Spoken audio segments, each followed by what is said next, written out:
मौसम के बारे में तव्हांखे अपडेट ॾींदा हलूं त सिंध जे कहिड़े कहिड़े इलाइक़नि में अॼु 3 जुलाई ते बरसाति थींदी ऐं कहिड़ा इलाइक़ा सिंध जा महफ़ूज़ रहंदा ऐं केसीं ताईं बरसाति हलंदी ऐं नओं सिस्टम कॾहिं वरी पाकिस्तान जे अंदरि बरसातनि जो दाख़िल थियण वारो आहे। अचो त हिन वीडियो खे पूरो ॾिसो ऐं शायदि को सो वीलोग यूट्यूब चैनल के भी सब्सक्राइब करणु न विसारींदा।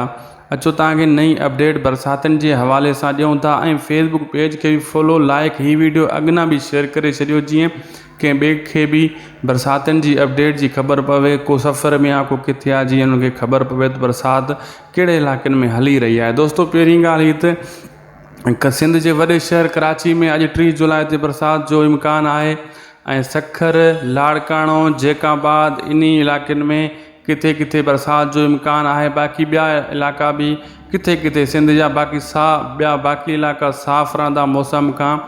किथे थोरी ॿराड़ी में किथे थोरी घणी बरसाति थींदी ऐं 6 अगस्त ते वरी बरसातनि जो सिस्टम दाख़िल थींदो।